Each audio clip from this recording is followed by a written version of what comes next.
Dog training methods are everywhere. Most scientists are in agreement about how dogs best learn. Why does the science matter? For normal dogs, the wrong approach wastes potential. But for dogs with aggression, the consequences can be devastating.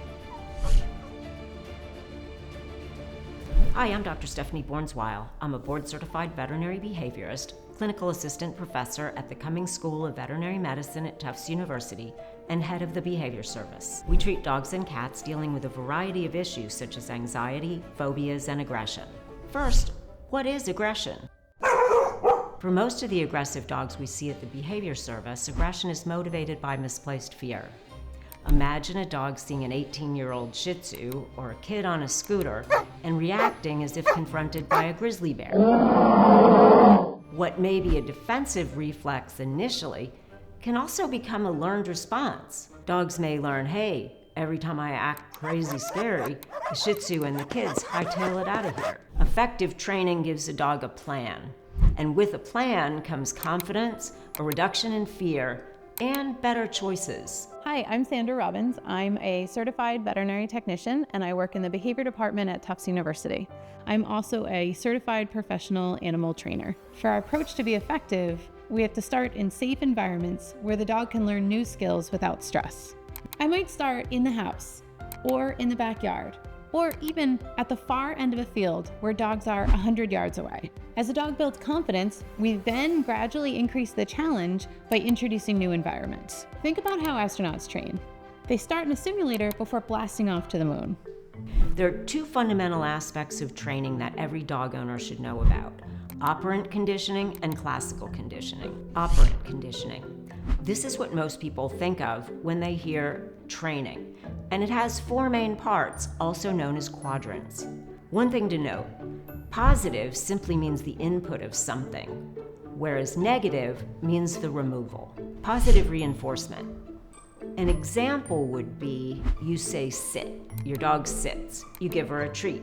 Because sitting is rewarded, she's more likely to sit next time. Negative punishment. This would be if a puppy bites your hand in play and you withdraw attention. He learns that the fun stops when he bites, so he's less likely to bite the next time. And now, the other two. Positive punishment is what we usually think about when we say punishment. An example of this would be pulling back on the leash and saying no when a dog barks at a biker. And that's what I see about 20 times a day on my street. And finally, negative reinforcement. This is trickier. It's removing something unpleasant when the desired behavior occurs. For example, there's an old-fashioned training method in which you pull up on the leash until a dog sits and then release the pressure once he sits. Training also involves classical conditioning. This type of learning happens automatically through reflexes and emotions. Think of Pavlov's dog. Bell plus food equals drool. Eventually, the bell alone causes the dog to drool. If the process of training itself increases their stress and fear, they're not going to succeed.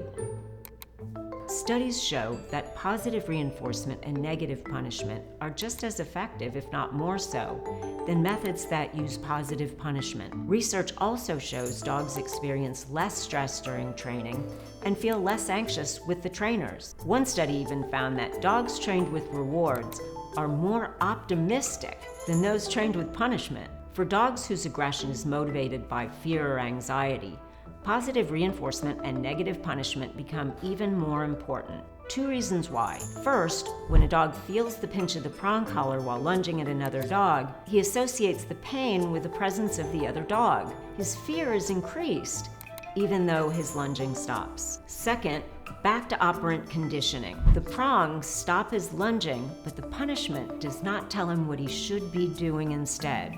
So when he sees another scary dog, he does the same thing. He lunges at the dog. With positive reinforcement, dogs can learn alternative strategies. Take my dog Travis. Instead of barking at other dogs, which I told him was not good for business, he learned to look at a dog, then look back at me for a reward. Let me be clear, not all positive punishment causes pain or fear. Telling a dog no to stop her from picking up something disgusting on the street isn't gonna harm her, but it isn't gonna work when you're not there. However, the problem with punishment is that it only teaches dogs to avoid the punishment. When there's no negative consequences, like when you're not looking, the dog sees no reason not to do the behavior. This approach isn't just about stopping barking or lunging. It changes how a dog feels about what triggers them. Over time, Travis stopped seeing other dogs as threats and started seeing them as chances to earn rewards. By thinking about what you want the dog to learn and how they feel while learning, you can change both behavior and emotions. Travis is really a walking testament to positive reinforcement. Dogs have gone from being a threat to an opportunity. I'm inspired every day by Travis. His transformation reminds me that change is possible with the right coaching and a lot of love. If you like this video, make sure you like and subscribe.